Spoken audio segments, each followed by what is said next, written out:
The Namekagon Barrens Wildlife Area, NBWA, consists of a South Unit and North Unit, with a total of 6,428 acres, over 10 square miles. You begin the tour on the North Unit. Historically, the mixture of brush, young trees, prairie grasses, and wildflowers was very common in Wisconsin. The lack of mature forest on these burned-over landscapes caused people to refer to such areas as the Barrens. In truth, these open landscapes are home to a rich diversity of wildlife and are covered by numerous species of plant life as well. These pine/oak barrens are part of the Northwest Sands ecological landscape of northwest Wisconsin and was designated a Wisconsin Natural Heritage Scientific Area in 2017. Barrens habitat is a globally rare, fire-dependent community rich with diverse prairie flora and fauna. It is home to the largest Wisconsin population of the sharp-tailed grouse and other game species, including wild turkeys, deer, and bears. This is the place to see upland sandpipers, brown thrashers, and other rare open landscape-loving birds, badgers, and so much more. The first order of business for a pioneer to a new life was to construct shelter for their family, farm animals, and implements. Next were the tasks of clearing land for the next spring's planting season and securing winter feed for animals. Once a family's survival was more secure, pioneers usually erected a place of worship and a one-room schoolhouse. Only the foundation of this community's schoolhouse remains. Classes were held from 1906 to 1938. In the earliest aerial photos of the area, the schoolhouse can be seen with an earthen fire break around it. Wildfires had to be a serious concern for early settlers just as it had been for Native Americans before them.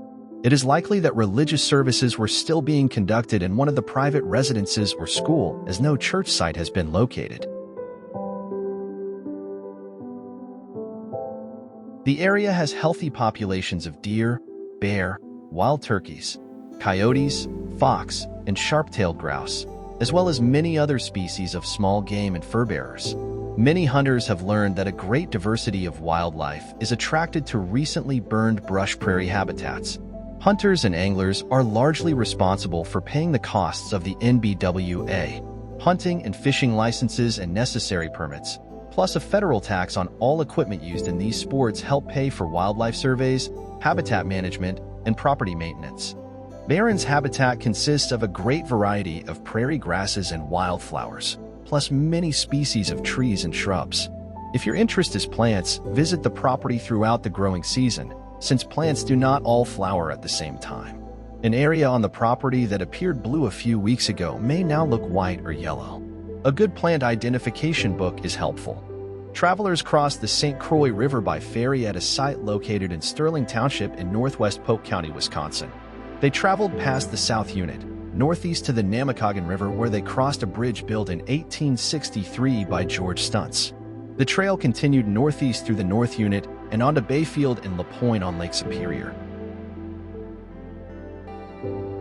A visit to the Namekagon Barrens Wildlife Area, NBWA, in the early morning or evening with a good pair of binoculars often results in seeing many bird species, some of which may be quite rare in other parts of Wisconsin. Thus far, 121 different species of birds have been identified in this wildlife area. Both amateur and professional birdwatchers and photographers travel great distances to visit the Barrens in hopes of seeing upland sandpipers and sharp-tailed grouse, two species that are associated with large expanses of Barrens habitat, and found in only a few locations in Wisconsin and North America. Other species, such as the savanna-loving eastern bluebird or the open land-loving American kestrel, are found in good numbers here. Still others, such as the bald eagle or common raven, are found throughout the area in both forested and Barrens habitat. On July 18, 1906, Mr. Humphrey Hillock and his wife, Jenny Hillock, of Hamilton County, Iowa, who had purchased more than 1,000 acres in the Barrens from the Chicago, St. Paul, Minneapolis, and Omaha Railway, sold 3 acres for $1 to the Evergreen Cemetery Association to provide a final resting place for the residents of Blaine Township. The Pioneer Cemetery has been locally known as Forest Home Cemetery, Hillock Cemetery, and now Evergreen Cemetery. It served the needs of area citizens for the next 25 years or so. In all, about 3 dozen settlers were buried here, although only a few markers remain.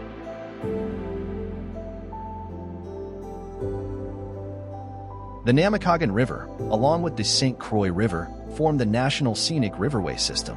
Managed by the National Park Service, they were among the first rivers so designated in 1968. The riverway protects 252 miles of river and adjacent lands. Both rivers are used most frequently by canoeists, kayakers, and campers.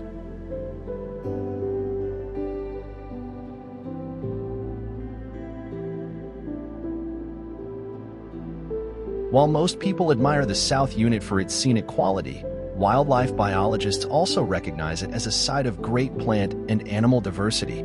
Steep slopes facing the sun are hotter and drier than those facing away from the sun. Hilltops may experience direct sunlight most of the day, while valleys may be shaded part of the day. Wind and water erosion cause hilltops to have more sterile soils than bottomlands. Varying fire intensities favor different species of plants.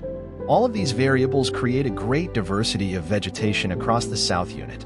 Wildlife responds to this variability as well, with different species of reptiles, insects, birds, and mammals being abundant in some parts of the Barrens and nearly absent in others.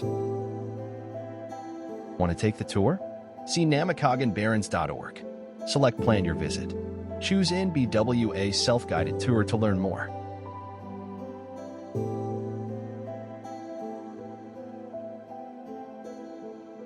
Something of our relationship to the earth is determined by the particular place we stand at a given time. If you stand still long enough to observe carefully the things around you, you will find beauty and you will know wonder. Perhaps the best way to get to know the Namekagon Barrens is simply to get out and walk on them. There are no marked trails, but the country is open and mostly accessible. One route that lets you explore both the ecosystem and the history is described in the book Sand and Fire by Dave Peters. For more details, see namekagonbarrens.org. Select Plan Your Visit. Choose a Sand and Fire walking tour.